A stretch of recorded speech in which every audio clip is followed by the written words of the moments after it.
국회 입성을 놓고 열띤 선거전이 이어지는 가운데 이번 총선 투표율에 관심이 커지고 있습니다.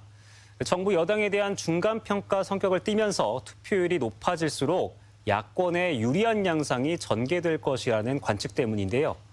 지역에서는 정권 견제론이 세를 불려가고 있어 투표율 결과에 따라 여야의 희비 역시 갈릴 것으로 예상됩니다. 강동엽 기자입니다. 일주일 정도밖에 남지 않은 제22대 총선.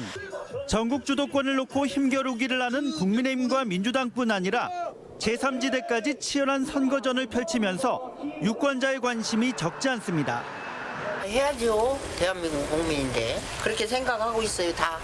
우리 친구들도. 오늘도 얘기했네. 정책들 보고 그래야 어떻게 전라북도가 발전 좀 하지. 최고 낙후돼 있잖아요. 치열한 공방전의 이번 총선 전북 투표율은 예년 수준을 뛰어넘을 전망. 특히 지난해 새만금 예산 삭감 등으로 전북 홀대 논란이 커진 상황에서 치러져 정책 대결 외에도 정부 여당에 대한 평가 성격이 짙어 투표율을 끌어올릴 것으로 예상됩니다.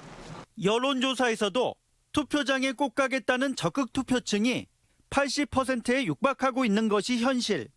지난 18대 총선에서 40%대에 머물던 투표율이 선거를 거듭할수록 올라가며 지난 총선 67%를 기록한 점도 투표율 상승이 점쳐지는 이유입니다.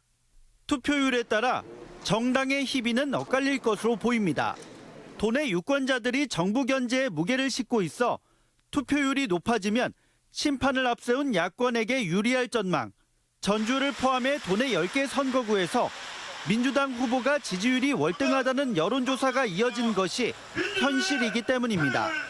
비례정당에서도 정권 심판을 강조한 조국혁신당이 분위기를 타면서 존재감을 키우는 형국.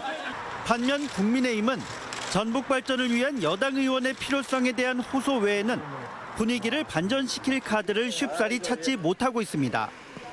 국민의힘의 경우에 이 민주당과 조국혁신당의 양측으로부터의 공격을 받으면서 민심이 일부 이반되면서 정권 심판론에 오히려 불을 붙이게 되는. 적지 않은 투표율이 예상되는 이번 22대 총선. 한 표 한 표의 무게가 정부와 여야 정치권에 어떤 의미를 남기게 될지 주목되는 시점입니다. MBC 뉴스 강동엽입니다.